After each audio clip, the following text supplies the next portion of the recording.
Assalamualaikum warahmatullahi wabarakatuh. Bertemu lagi dengan channel CC Karuliani. Hari ini kita akan melanjutkan pembahasan prediksi soal UP, uji pengetahuan atau uji kompetensi PPG dalam jabatan guru PJOK tahun 2023. Sebelum kita mulai, marilah kita berdoa terlebih dahulu. Berdoa, mulai. Berdoa selesai, terima kasih. Kita mulai dari nomor 1. Kriteria keberhasilan belajar siswa ditentukan dengan menggunakan kriteria ketuntasan minimal atau KKM singkatannya, atau kriteria belajar minimal KBM. KKM adalah rata-rata setiap unsur dari kriteria yang ditentukan. Untuk menentukan KKM diperlukan faktor-faktor A. Kompleksitas indikator, daya dukung dan kemampuan guru. B. Kemampuan guru, sarana atau prasarana, dan inteks siswa. C. Daya dukung, tingkat kesulitan, dan kemampuan guru. D. Kompleksitas indikator, daya dukung, dan inteks siswa. E. Kemampuan guru, tingkat kesulitan, kompetensi dasar, dan inteks siswa. Jawaban yang paling tepat adalah D. Kompleksitas indikator, daya dukung, dan inteks siswa. Untuk menentukan KKM, kriteria ketuntasan minimal, ada beberapa faktor yang harus diperhatikan atau dipertimbangkan.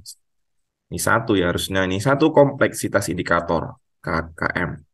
Harus mencerminkan kompleksitas kompetensi atau indikator yang akan dinilai. Indikator yang lebih kompleks atau memerlukan pemahaman yang lebih mendalam mungkin akan memiliki KKM yang lebih tinggi. 3. Daya dukung. Lingkungan pembelajaran, sarana, prasarana, dan sumber daya yang tersedia akan mempengaruhi sejauh mana siswa dapat mencapai KKM yang ditentukan. 4. Inteks siswa. Karakteristik siswa seperti latar belakang pendidikan sebelumnya dan kemampuan awal juga akan berpengaruh terhadap penetapan KKM. Dalam konteks ini, pilihan D mencakup faktor-faktor yang relevan untuk menentukan KKM. Jadi jawaban nomor 1 adalah D.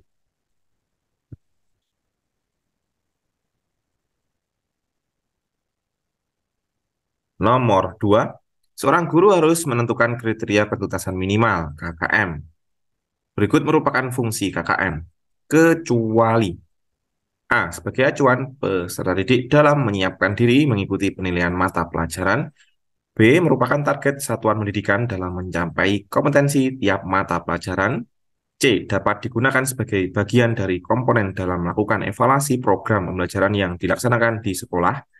D. Untuk bahan laporan dan kelengkapan administrasi sekolah. E. Sebagai kegiatan pengambilan keputusan yang dapat dilakukan melalui metode kualitatif dan kuantitatif. Jawaban yang tepat adalah E. Sebagai kegiatan pengambilan keputusan yang dapat dilakukan melalui metode kualitatif dan kuantitatif.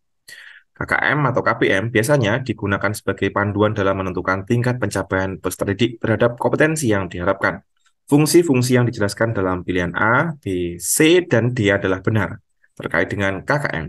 Tetapi fungsi yang berhubungan dengan kegiatan pengambilan keputusan melalui metode kualitatif dan kuantitatif tidak secara umum dihubungkan dengan KKM. Kriteria ketuntasan minimal KKM digunakan sebagai acuan untuk penilaian pencapaian siswa dalam materi pembelajaran. Jadi nomor 2 jawabannya adalah E, yang salah atau yang kecuali.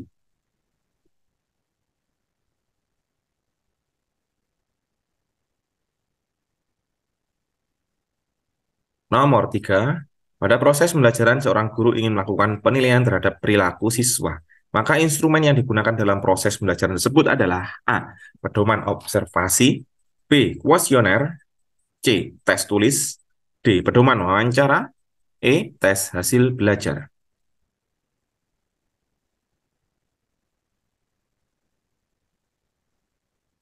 Instrumen yang digunakan dalam proses penilaian terhadap perilaku siswa dalam pembelajaran adalah A. Pedoman observasi. Pedoman observasi adalah alat yang digunakan guru untuk mencatat perilaku dan interaksi siswa selama proses pembelajaran. Dengan menggunakan pedoman observasi, guru dapat mengamati berbagai aspek perilaku siswa seperti keterlibatan, interaksi dengan teman sekelas, etika, dan sikap terhadap pembelajaran. Ini memungkinkan guru untuk mengumpulkan data mengenai perilaku siswa secara sistematis dan berdasarkan observasi langsung di kelas. Jadi jawaban nomor 3 adalah A, pedoman observasi.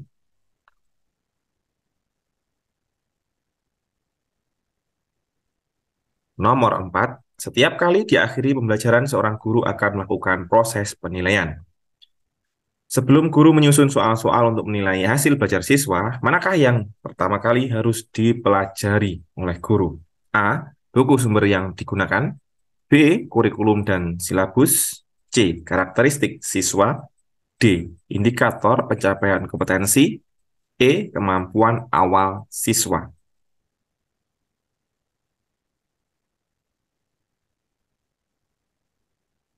Sebelum guru menyusun soal-soal untuk menilai hasil belajar siswa, yang pertama kali harus dipelajari adalah D, indikator pencapaian kompetensi. Indikator pencapaian kompetensi adalah ukuran atau deskripsi spesifik dari perilaku atau hasil yang diharapkan siswa dapat ditunjukkan setelah mereka menyelesaikan pembelajaran. Dengan memahami indikator pencapaian kompetensi, guru dapat merinci aspek-aspek yang harus dinilai dalam soal-soal dan dalam proses penilaian secara keseluruhan. Hal ini akan membantu dalam menyusun soal yang relevan dan sesuai dengan tujuan pembelajaran yang telah ditetapkan. Jadi nomor 4 jawabannya adalah D, indikator pencapaian kompetensi.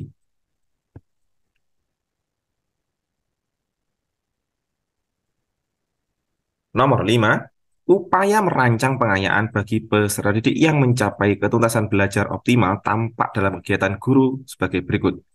A, memberikan tambahan materi berupa sumber ajar dari pengarang yang berbeda. B, memberikan tes tambahan dengan tingkat kesukaran lebih tinggi. C, memberikan tambahan sumber bacaan yang lebih mendalam dalam tingkat variasi yang tinggi berikut instrumen tesnya yang sesuai. D, diberi soal serupa untuk memastikan tingkat keberhasilan belajar. E, diberikan materi bahan ajar yang lebih tinggi tingkatannya dan mengerjakan soal-soal yang memiliki kesulitan tinggi.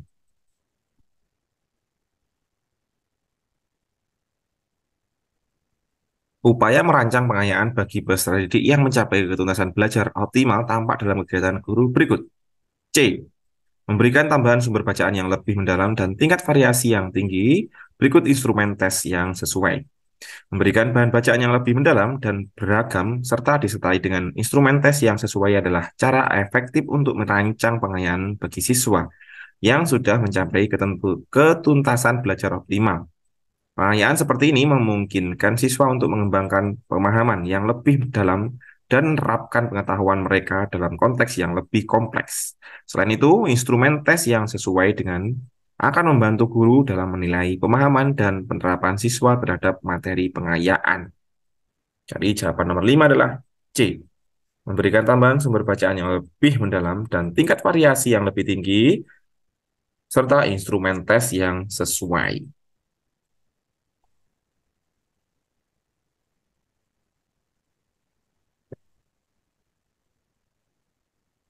Baiklah, itu tadi 5 soal prediksi uji pengetahuan PPG Daljab tahun 2023.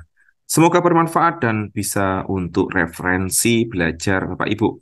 Sampai jumpa di video-video yang lainnya dan wassalamualaikum warahmatullahi wabarakatuh.